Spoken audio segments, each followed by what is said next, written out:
Vamos abrir as nossas Bíblias nessa noite. A segunda carta escrita pelo apóstolo Paulo à igreja de Corinto, segunda carta aos Coríntios. No capítulo de número 5, do versículo de número 14 ao versículo de número 17. Segunda carta de Paulo aos Coríntios, capítulo de número 5, do versículo 14 ao 17. Diz-nos assim a palavra de Deus: porque o amor de Cristo nos constrange, julgando nós assim, que se um morreu por todos, logo todos morreram. E ele morreu por todos, para que os que vivem não vivam mais para si, mas para aquele que por eles morreu e ressuscitou. Assim que daqui por diante a ninguém conhecemos segundo a carne, e ainda que também tenhamos conhecido Cristo segundo a carne, contudo agora já não o conhecemos desse modo. Assim que se alguém está em Cristo, nova criatura é, as coisas velhas já passaram, e eis que tudo se fez novo. Podeis assentar.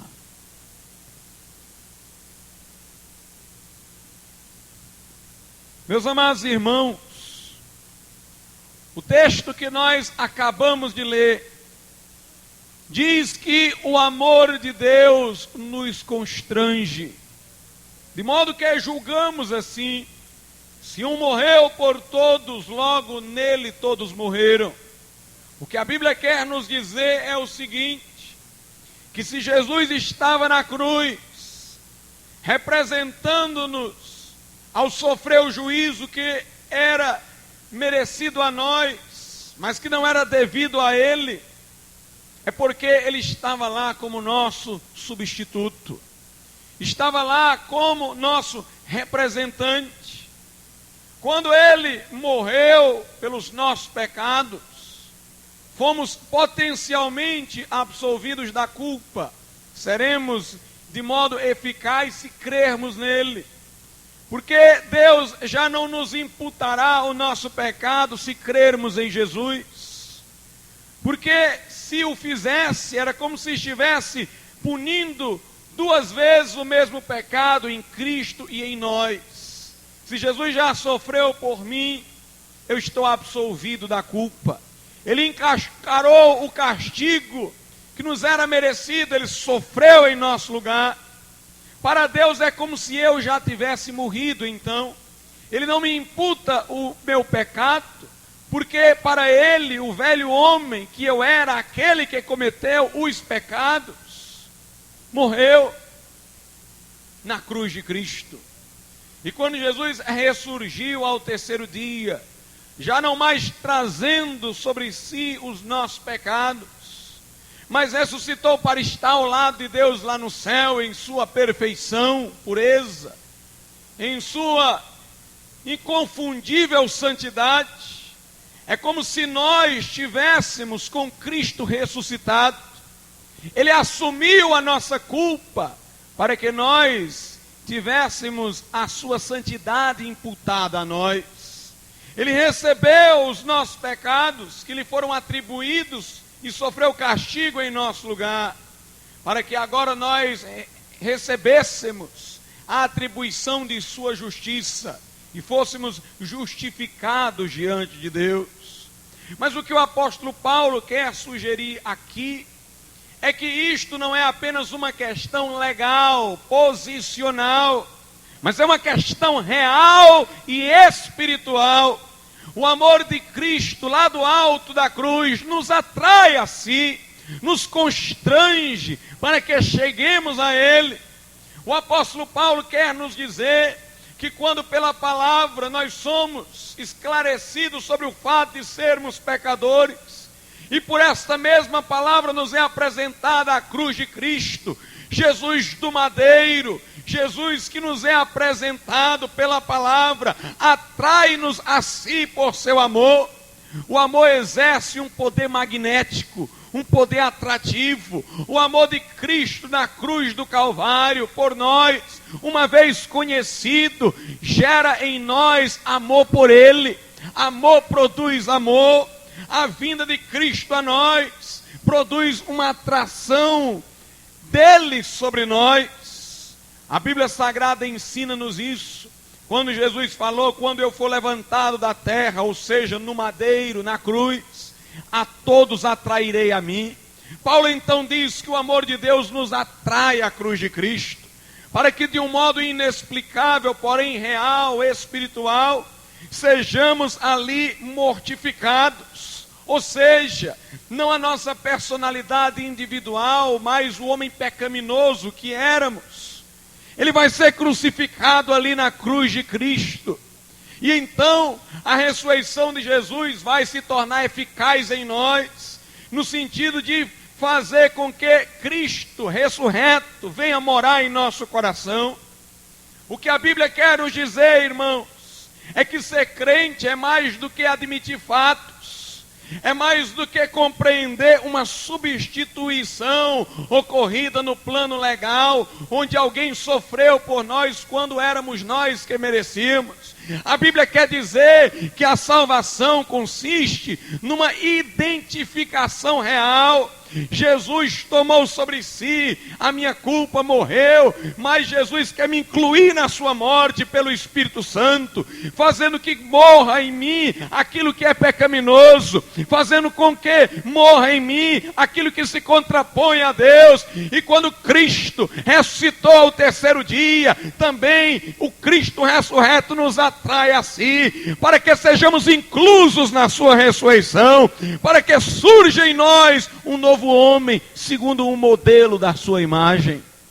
E é o amor de Cristo que nos atrai a si, é o amor de Cristo que nos chama ao madeiro, é o amor de Cristo, irmãos, que nos absorve e exerce força magnética sobre nós.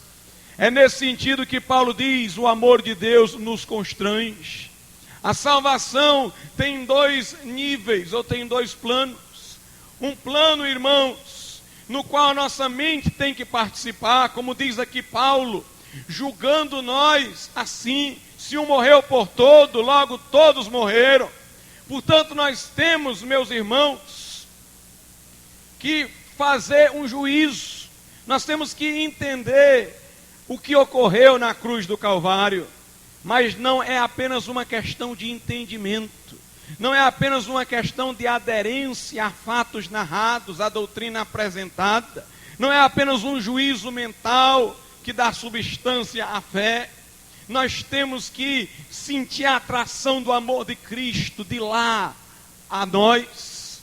Nós temos que nos deixar levar por essa força magnética do Espírito Santo e sermos absorvidos pela cruz de Cristo, de tal maneira que lá morra o que era velho e pela ressurreição de Cristo apareça em nós um novo homem. Louvado seja Deus.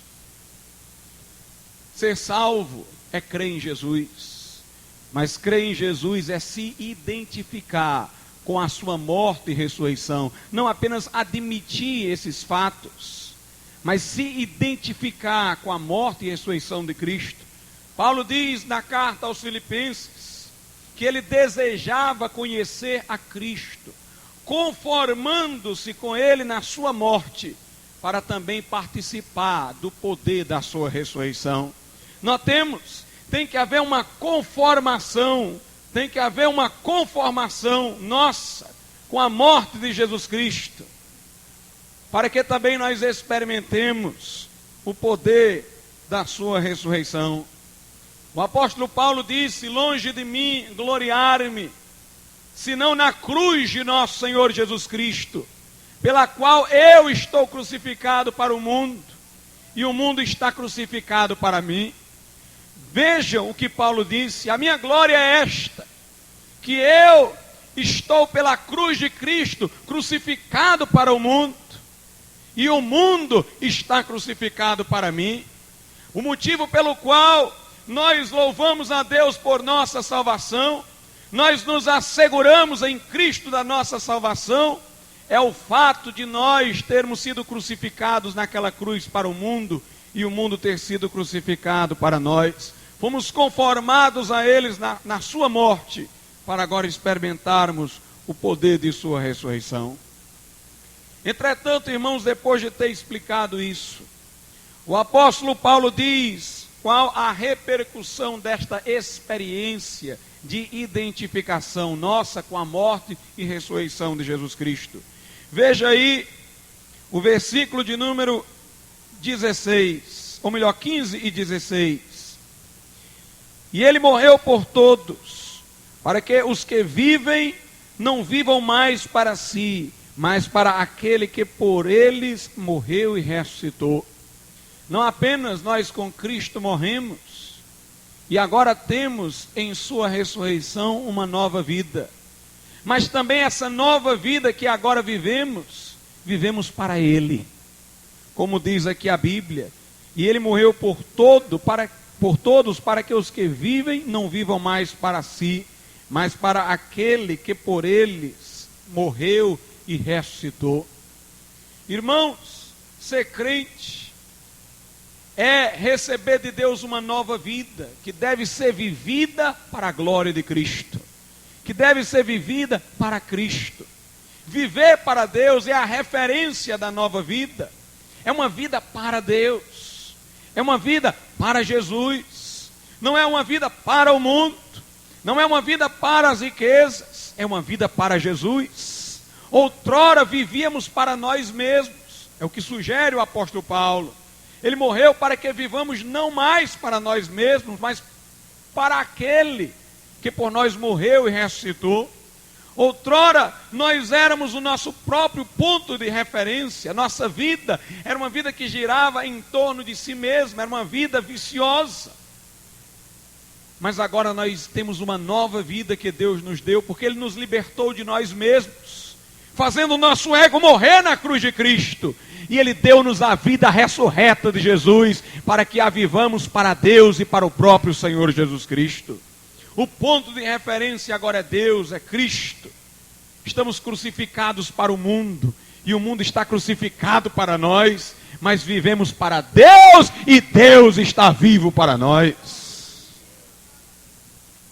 Para o mundo Deus está morto. Nietzsche foi que disse que Deus estava morto, de fato para ele estava, porque Deus não está vivo para alguém, a não ser que este alguém esteja vivo para Deus. Se alguém não estiver vivo para Deus, vive no mundo no qual Deus não aparece, não se revela. Mas se recebemos essa nova vida para Deus, então Deus está vivo para nós. O mundo diz: cadê o Deus de que os crentes falam? Um Deus ativo, transformador de vidas, operante. Nós queremos sentir esse Deus, percebê-lo, vê-lo. O mundo sente Deus distante de si, mas o crente, irmão, serve ao Deus vivente, ao Deus vivo. Chamamos a Deus de Deus vivo. A Bíblia o chama deste modo porque Ele é um Deus ativo. Ele está falando conosco, Ele está intervindo em nossas vidas, Ele está operando em nosso meio, porque nós também estamos vivos para Ele. Mas para que estivéssemos vivos para Ele, o nosso ego teve que morrer na cruz de Cristo, e tivemos que receber a vida ressurreta de Jesus. Note, as pessoas que são do mundo, vivem para o mundo vive para elas. Nós estamos crucificados para o mundo está crucificado para nós. As pessoas do mundo vivem para si, nós vivemos para Deus. Vivemos para servir ao Senhor Jesus Cristo. Logo isso vai ter como resultado o que Paulo diz, aqui no capítulo 5, no versículo de número 16. Assim daqui por diante a ninguém conhecemos segundo a carne. E ainda que também tenhamos conhecido Cristo segundo a carne, contudo agora já não o conhecemos deste modo. O que a Bíblia quer dizer aqui? A Bíblia quer dizer que os nossos valores já não são mais os do mundo. Os nossos padrões já não são mais os do mundo, porque o mundo morreu para nós e nós morremos para o mundo. Nós não conhecemos mais agora aos outros segundo o referencial do mundo, mas nós conhecemos os outros segundo Deus. Como é que o mundo conhece as pessoas que lhe pertencem? Pela aparência, pela fachada, pelo que no mundo tem sido chamado de status. O mundo criou máscaras que distribuem às pessoas. Dependendo da máscara que elas adquiriram, elas são reconhecidas de modo melhor ou de modo pior. São aparências. O mundo negocia com aqueles que lhe pertencem aparências. Os padrões do mundo estão ligados à aparência. A Bíblia Sagrada diz que nós que somos crentes estamos mortos para o mundo e só vivemos para Deus. Não olhamos mais para as pessoas segundo a aparência, porque Deus vê o coração delas e nós agora vemos as coisas segundo Deus.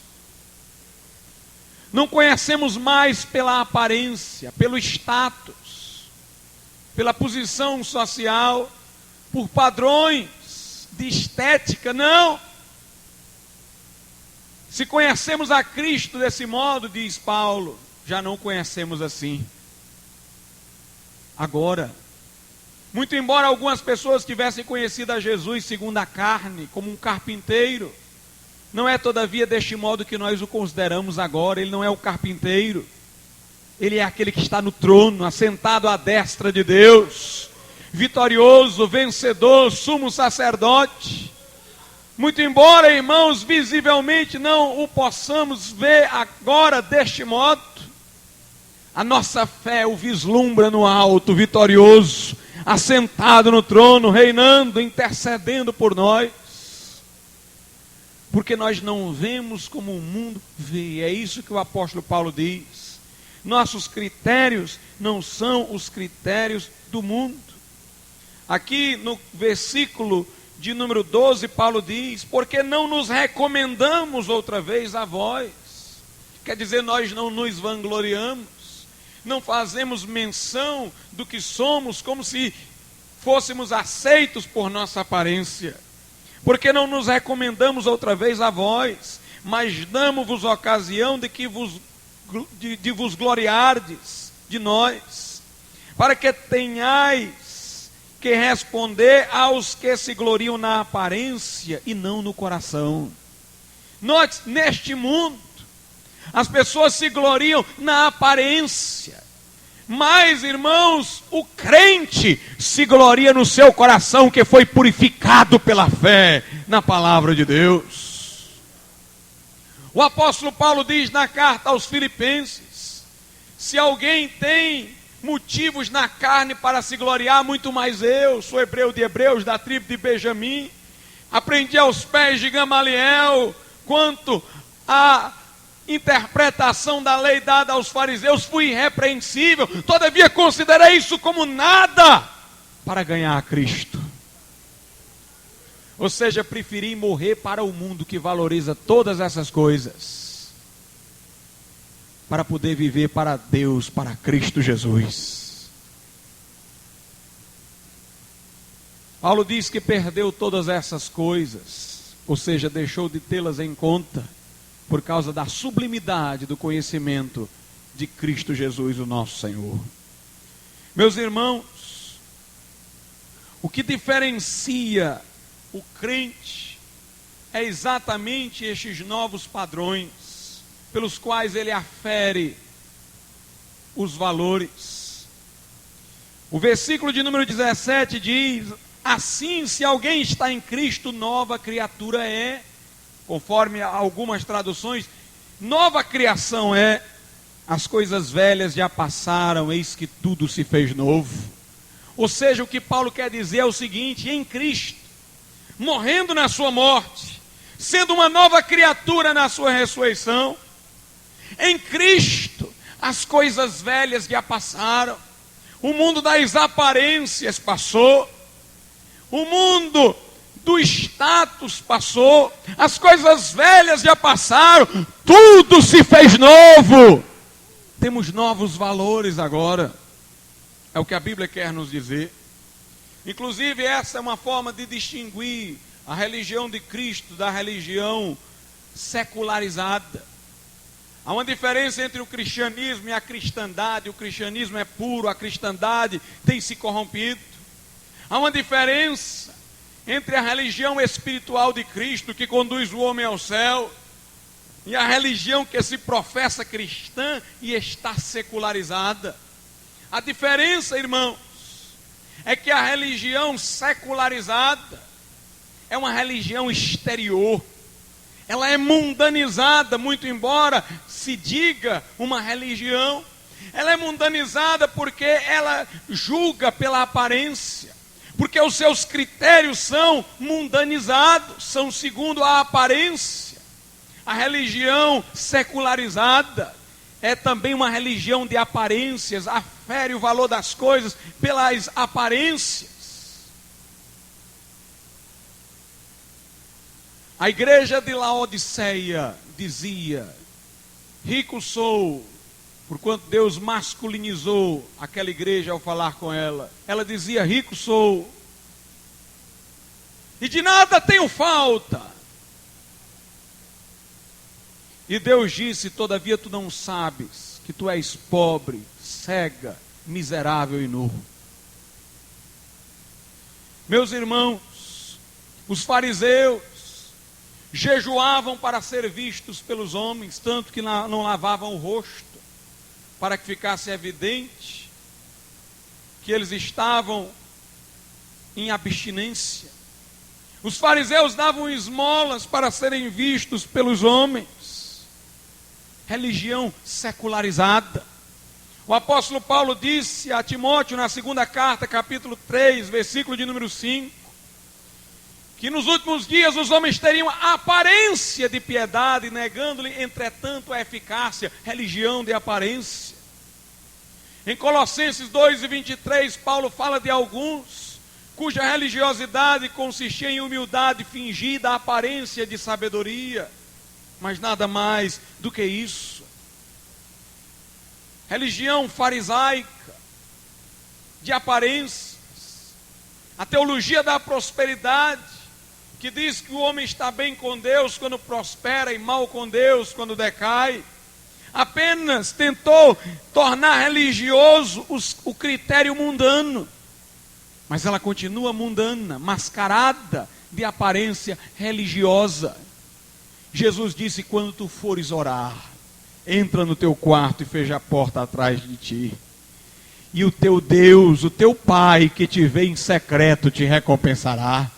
Jesus disse: quando fores jejuar, lava o teu rosto, unge a tua cabeça, para que não sejas visto pelos homens, mas o teu Pai que te vê em secreto, Ele te recompensará. A consistência da religião espiritual interior do coração, da religião verdadeira, é essa: comunhão filial com Deus. Ele é o nosso Pai. Jesus disse: o teu Pai. E ela consiste em nós sermos vistos por Deus e não pelos homens. Quantas pessoas hoje dizem: eu sou muito religioso, eu faço isso, eu faço aquilo, se gloria do que faz. Tem obras caritativas vistosas, querem ser vistos pelos homens, fazem, mas querem adquirir a admiração dos outros por terem feito. De nada isso vale. De nada isso vale. A religião verdadeira de Cristo, a espiritual, a do coração, é aquela onde o homem vive para Deus. Ele não quer que os outros notem. Ele não está preocupado se os outros vão estar contra ele ou a favor dele. Ele está preocupado em fazer a vontade de Deus. Em fazer a vontade de Deus. Meus irmãos, entendido isso, fica fácil saber por que é que um crente não se rebela contra as aflições porque passa. Um crente não se ressente do sofrimento que o alcança nessa vida.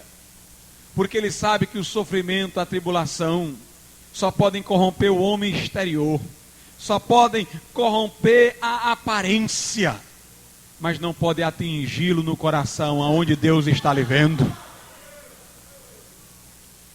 Meus irmãos, a tribulação para nós não é boa em si, mas se torna boa na medida em que eu sei que Deus está usando-a para meu bem. Deus está me atribulando neste mundo, ou permitindo que me assaltem tribulações, porque Deus sabe, irmãos, que estamos num mundo que valoriza aparências, valoriza o bem-estar exterior, e por mais que sejamos crentes, vivamos para Deus e não para o mundo, tenhamos os valores de Deus e não os do mundo, nós estamos tão cercados pela essa filosofia mundana, por esses valores mundanos, que corremos o risco de repente começarmos a dar valor às aparências, de nos sentirmos inferiores por não alcançarmos determinado patamar que o mundo julga superior. E por isso Deus nos envia tribulações e aflições, para destruir mesmo, irmãos, o homem exterior. E eu não me refiro só aqui ao corpo, não é isso não, me refiro a este mundo de aparências. Deus quer destruir o mundo de aparências, para que nós não nos apeguemos a estas coisas, mas olhemos para Deus, olhemos para dentro, para onde Deus está vendo.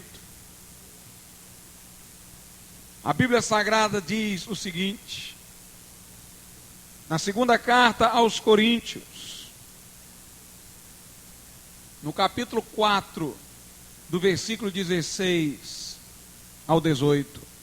Por isso não desfalecemos, mas ainda que o nosso homem exterior se corrompa, o interior contudo se renova de dia em dia. Esse homem exterior aqui não é só o corpo não, é o homem situado neste mundo de aparências. Nós não desfalecemos com as aflições, com a perda de bens que às vezes nos acontece, com as zombarias que às vezes sofremos, com a falta de influência neste mundo, com o repúdio deste mundo. Paulo diz que nós somos considerados o lixo deste mundo, mas nós não desfalecemos, porque ainda que o homem exterior se corrompa, o interior ao qual Deus está vendo se renova dia a dia. Meus amados irmãos, Deus sabe que estamos no mundo, e muito embora do mundo não sejamos. Deus sabe do perigo de os valores deste mundo penetrarem em nós e na igreja. Por isso Ele nos deu duas coisas. Uma, o Espírito Santo, que não é uma coisa, é uma pessoa. O Espírito Santo está dentro de nós, irmãos, para, no sentido metafórico da Bíblia, lavar os nossos pés. Jesus lavou os pés aos discípulos, porque diz que quem está lavado não necessita de lavar senão os pés. Quem já está banhado não necessita de lavar senão os pés. Nós já fomos banhados, mas assim como o homem banhado pode estar limpo, mas seu pé está tocando no chão, nós estamos lavados pela palavra, mas nós estamos nos deparando neste mundo, com os valores deste mundo, corremos o risco de sujar os nossos pés. Mas o Espírito Santo está lavando os nossos pés todo dia. Jesus, pela palavra, está lavando os nossos pés, para que, irmãos, os valores desse mundo não entrem na nossa mente.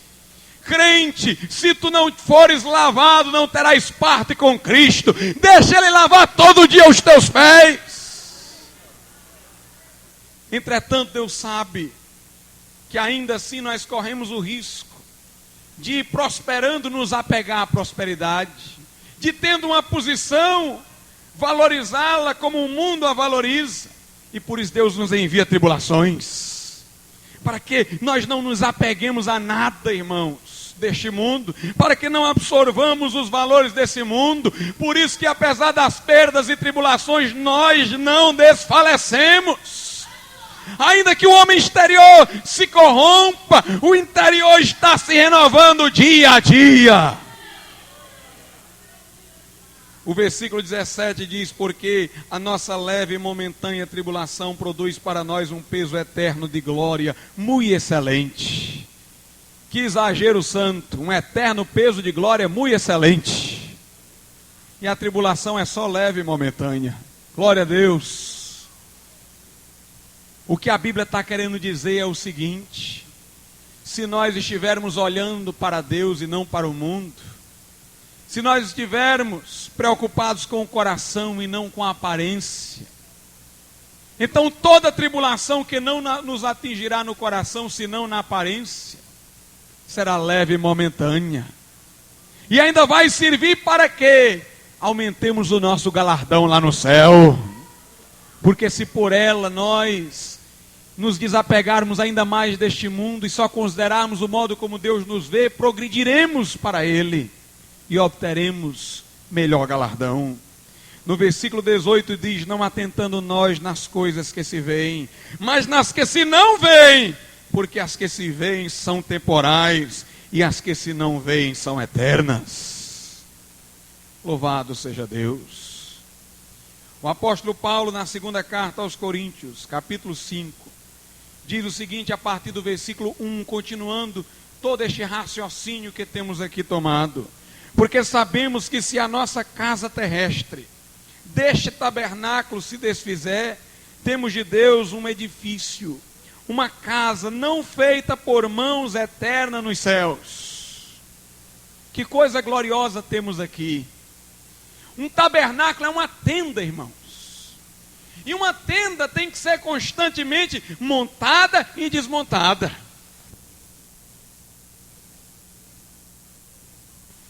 O povo de Israel no deserto armava tabernáculos quando parava e desmontava os tabernáculos quando tinha que andar rumo à terra prometida. Paulo diz: essa vida exterior aqui é um tabernáculo.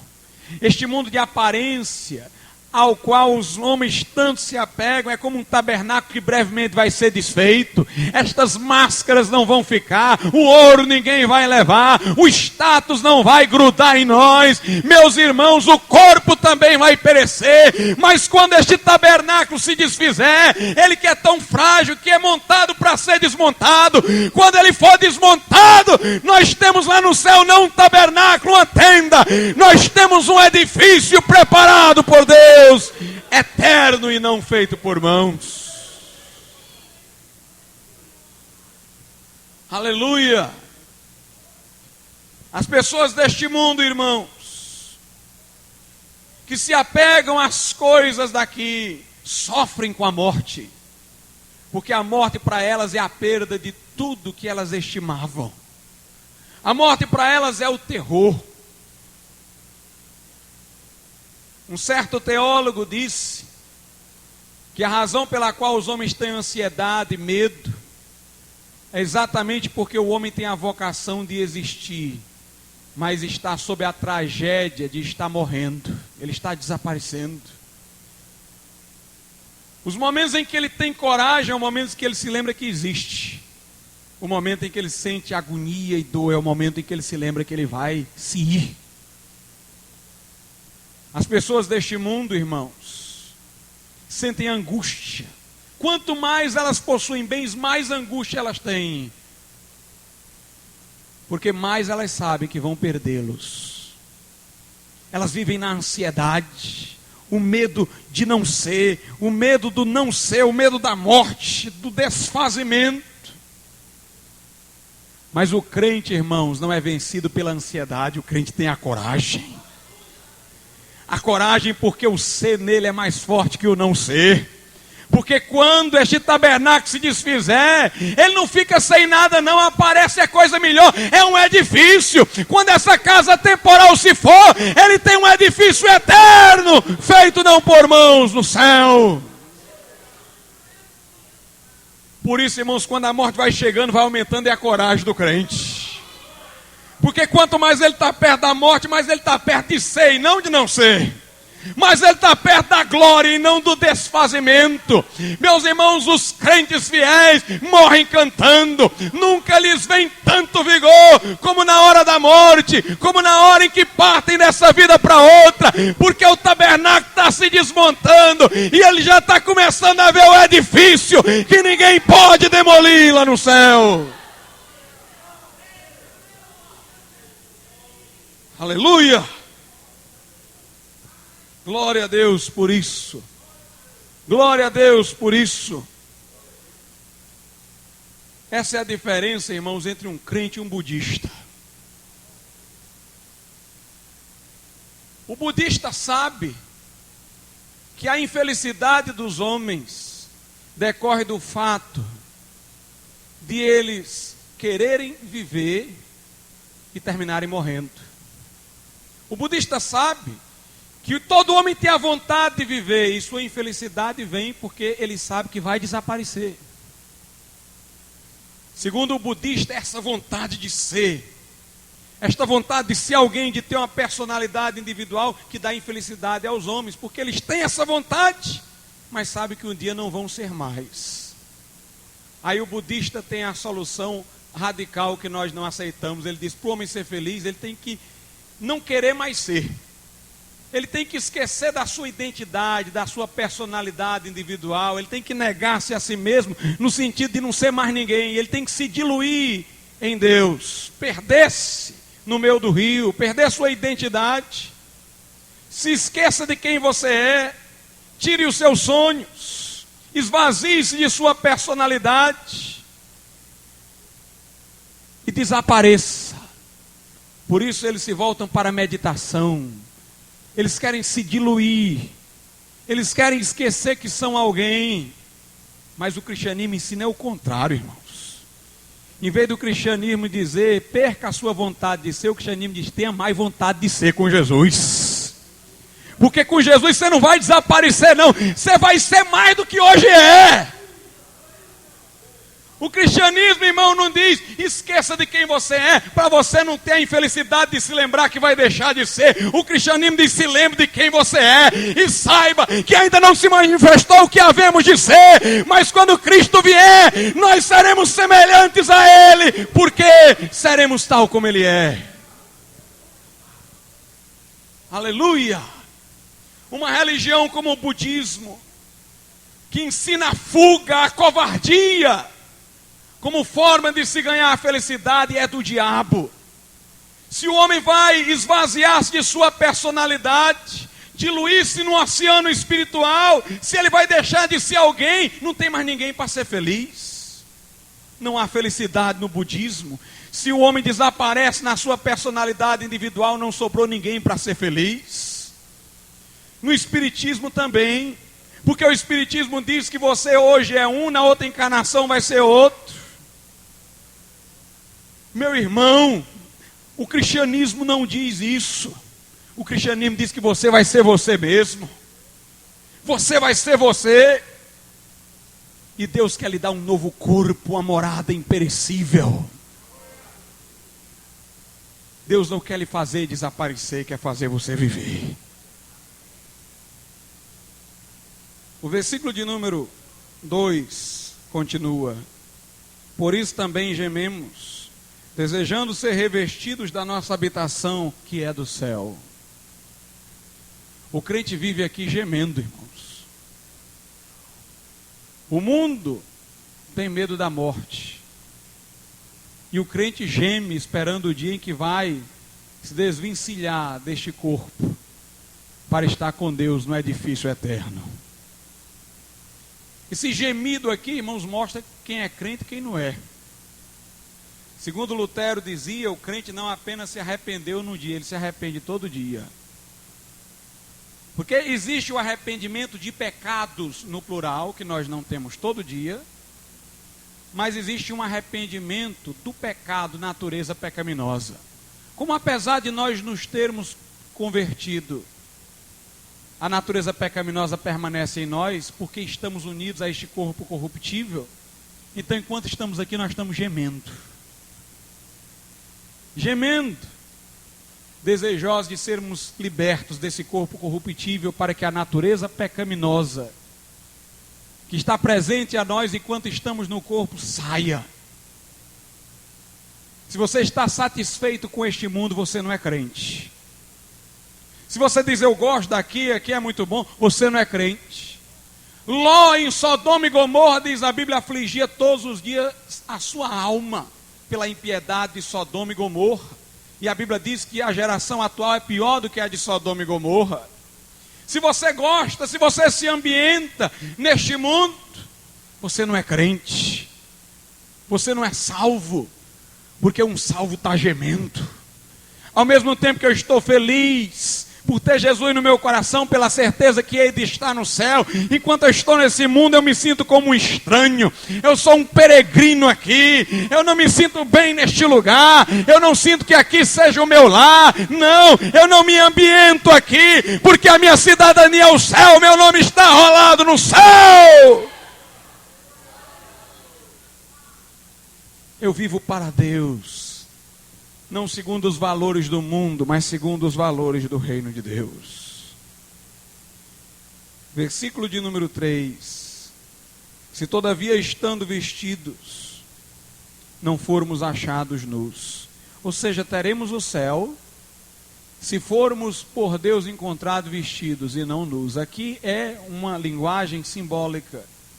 Paulo quer dizer que só iremos para o céu, ao partirmos dessa vida para outra, se estivermos vestidos de Cristo. Se estivermos nus, ou seja, sem Cristo nos vestindo, nós não teremos o céu. O crente tem que viver para Jesus, estar vestido de Jesus, ter a vida ressurreta de Jesus Cristo, para que partindo daqui possa ir ao céu. O versículo de número 5 diz assim: ora, quem para isso mesmo nos preparou foi Deus, o qual nos deu também o penhor do Espírito. O versículo 4 diz que o que nós queremos mesmo, definitivamente, não é só estar ausentes do corpo e presentes com o Senhor, mas é ter a ressurreição do corpo. Muito embora estar ausente do corpo corruptível e com o Senhor seja melhor do que o que temos agora, o que queremos definitivamente é que o corpo mortal seja engolido pela vida espiritual.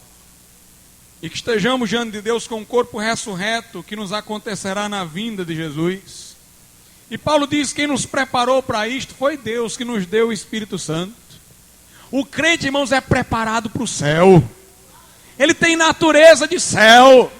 Ele foi modelado para o céu. Fomos preparados para isto, através do novo nascimento. Ao entregarmos o nosso coração a Cristo, nós renascemos para Deus. E temos uma nova vida que foi preparada para o céu. E ainda temos um penhor, uma garantia de que iremos para lá. É o Espírito Santo morando dentro de nós.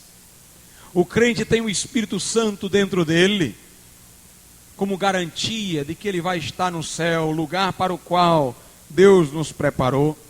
O versículo de número 6 diz: pelo que estamos sempre de bom ânimo, sabendo que enquanto estamos no corpo, viveremos ausente do Senhor. Note, o crente está sempre de bom ânimo. Por quê?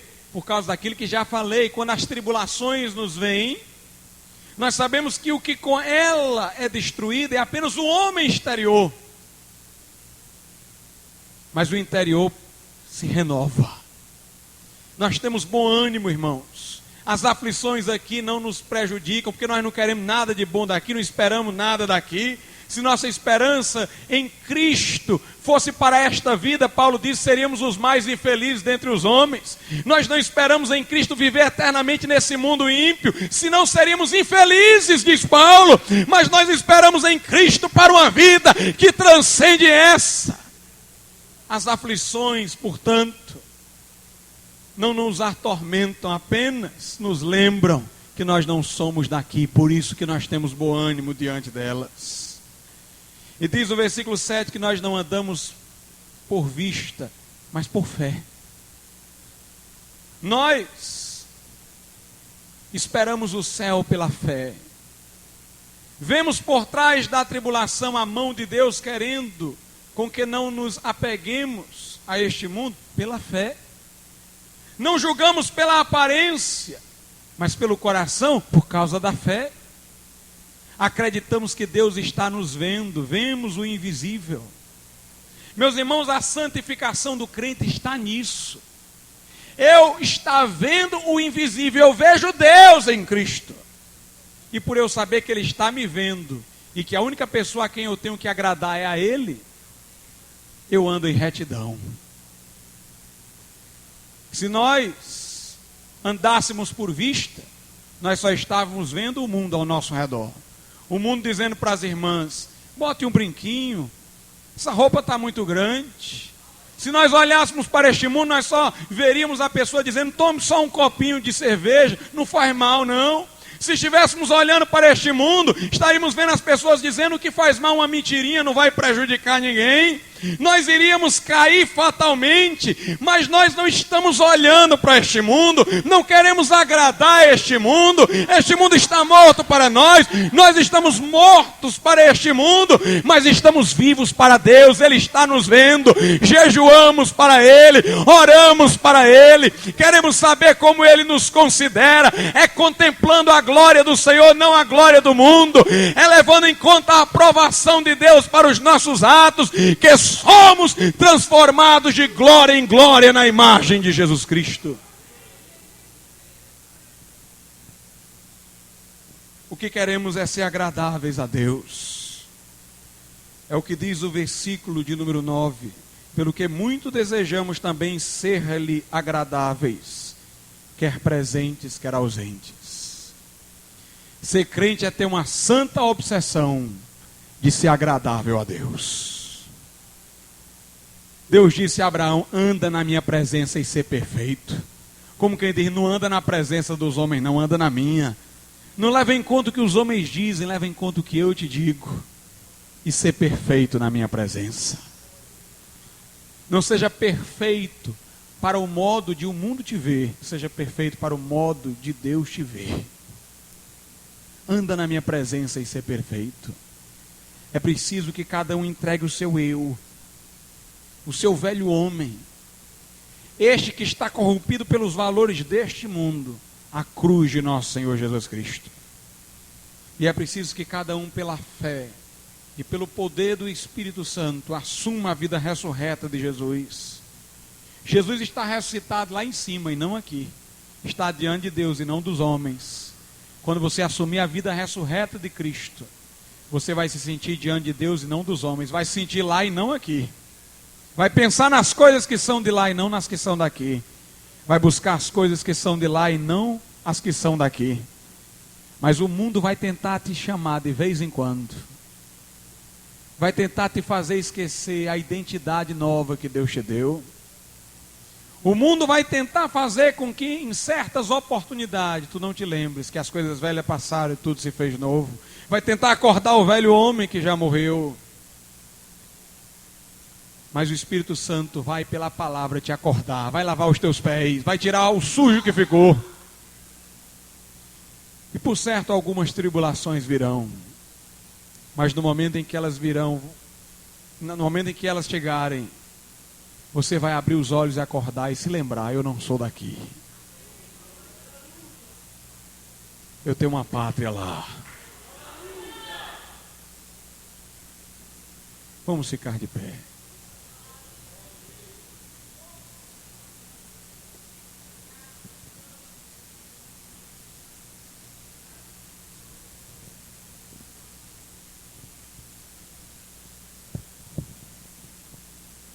Irmão Cleito.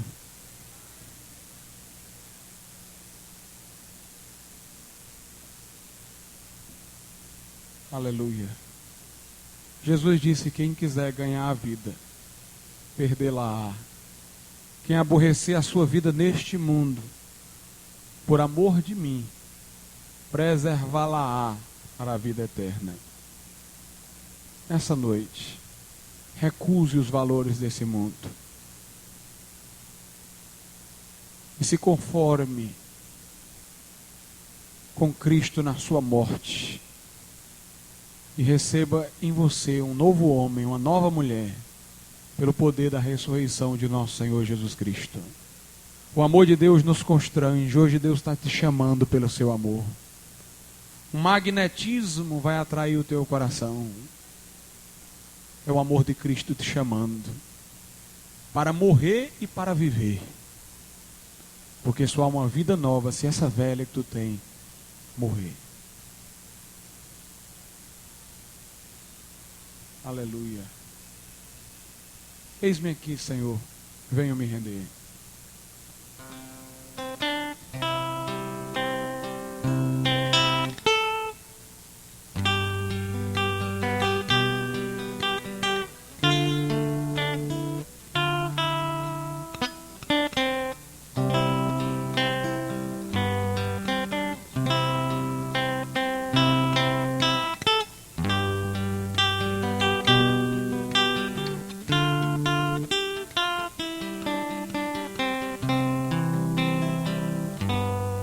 Eis-me aqui, Senhor, venho me render e minha vida a Ti, Senhor, oferecer. E na cruz, Senhor, em meio à adoração, elimina o que é da velha criação. Pois sei, Senhor, que é direito teu mudares tudo em alguém como eu. Se é o melhor que tens pra minha vida, só me resta em amor oferecer. Fala, Deus, nesse lugar. Toca em cada coração, meu Deus, nessa hora. Em nome de Jesus, resgata vidas das trevas e traze-as para a Tua luz, eu te imploro. Em nome de Jesus. Nessa noite eu pergunto: onde está a primeira pessoa aqui que diz: pastor, eu não sou crente, mas hoje eu quero entregar a minha vida a Jesus para ser uma nova criatura? Levante a sua mão, como eu estou fazendo aqui na frente. Glória a Deus, Deus abençoe. Aleluia, glória a Deus. Eu peço que vocês que levantaram as mãos venham aqui à frente, para nós orarmos por vocês. Os irmãos que estão próximos, acompanhem, vem aqui, meu irmão. Aleluia, vem aqui, minha irmã. Você que levantou a mão aqui à minha esquerda, vem aqui para nós orarmos por você. Fazemos uma oração pela sua vida. Nosso irmão aqui também. Aleluia, glória a Deus. Onde está a quinta pessoa que ainda não levantou a mão? Levante sua mão onde você estiver. Você que ainda não é crente, mas nessa noite você quer entregar a sua vida a Jesus. Levante sua mão e nós vamos orar por você. Onde está a quinta pessoa? A quinta pessoa nessa noite. Onde você estiver, faça como eu aqui na frente. Levante sua mão, dê um sinal. E nós vamos rogar a Deus por tua vida nesse momento. Glória a Deus.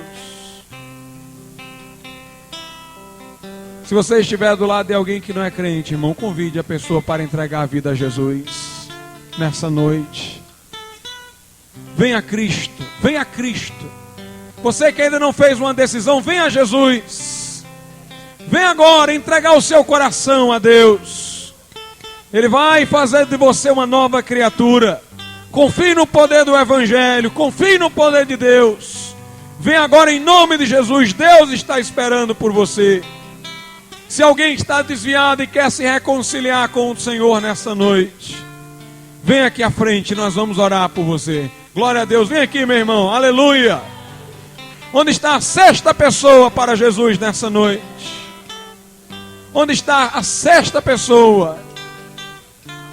Levante sua mão e nós vamos orar por você agora, em nome de Jesus. Aleluia, glória a Deus. Vamos orar por cada irmão, por cada irmã que veio aqui à frente nesse momento. Pedir que Deus opere um milagre agora, que eu não posso fazer, a igreja não pode fazer, mas Deus pode, porque Deus era, é e será Deus. Nosso Deus e Pai, nós te louvamos nesse momento, por estas vidas, ó Pai, por estas pessoas que ouviram uma mensagem que não agrada a este mundo, que não agrada, meu Deus, ao velho homem, mas resolveram, meu Deus, por tua graça, se arrependerem de seus pecados. E neste ato público, Pai, vem entregar à morte o velho homem, aquele homem pecador com o qual nós nascemos como filhos de Adão, para que na cruz de Cristo ele seja morto agora, Pai. E que pelo poder da ressurreição de Jesus Cristo, um novo homem, uma nova mulher, apareça em cada pessoa, meu Deus. Concede novidade de vida. Cumpre a tua palavra que diz que aquele que está em Cristo, nova criatura é. As coisas velhas já passaram, tudo se fez novo. Dá a certeza de morar no céu, eu te imploro. Em nome de Jesus. Amém, Senhor, e amém. Glória a Deus. Espere um pouquinho. Nós queremos dar um novo testamento para cada um de vocês.